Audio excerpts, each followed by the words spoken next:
Hello and welcome to IBTimesUK.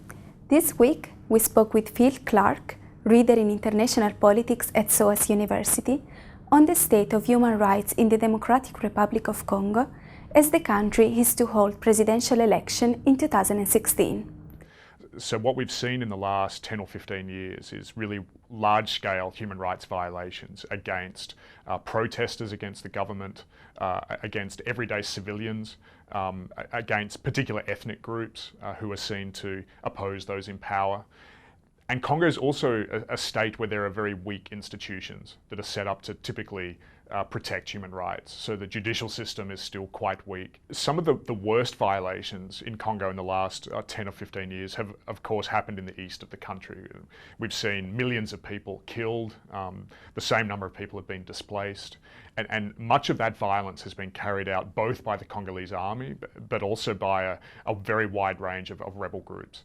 And the difficulty in trying to bring peace to Eastern Congo is that many of those rebel groups have been supported by the neighbouring countries. So Rwanda and Uganda in particular have played a very important role in backing various rebel groups, in some cases even putting their own troops across the border into Congo and becoming very directly involved in the conflict in that way. One thing that also has to be understood about a lot of those rebel groups is that while they do tend to carry out really vicious attacks against the civilian population, many of them do have the support of particular pockets of the population.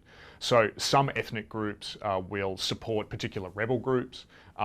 Some communities find that the rebel groups are actually very lucrative for them. They can piggyback onto the rebel groups' mining concessions and other economic activities. I think all of the actors involved in the conflict in Eastern Congo have benefited from the fact that the international coverage has often been very poor. I think it's been absolutely in the Congolese government's interest to frame this as a situation involving these terrible rebel groups in Eastern Congo. But also I think international corporations and regional governments in Central Africa have also benefited from this very poor coverage because it's meant that there hasn't been very much investigation into the role that they've played.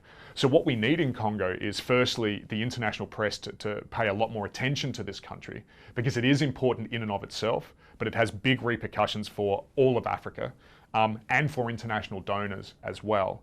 But that coverage also needs to recognise that the situation's complex and there are lots and lots of factors that feed into the conflict.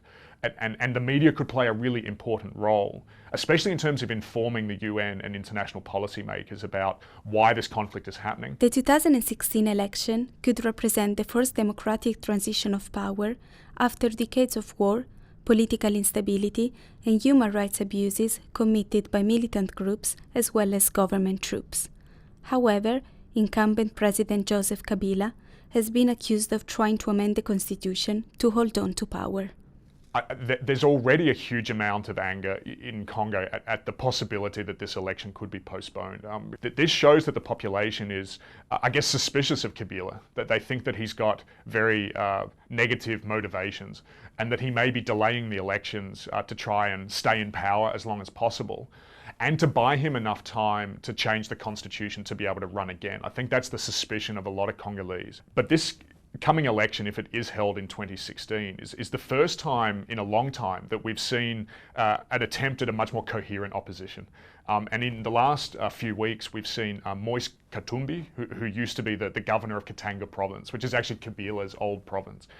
He's resigned his post as governor and he's set up a new opposition party. So the hope is that if someone like Katumbi and a much more cohesive and coherent opposition can fight the election campaign against Kabila, then we may actually see Kabila toppled at the ballot box.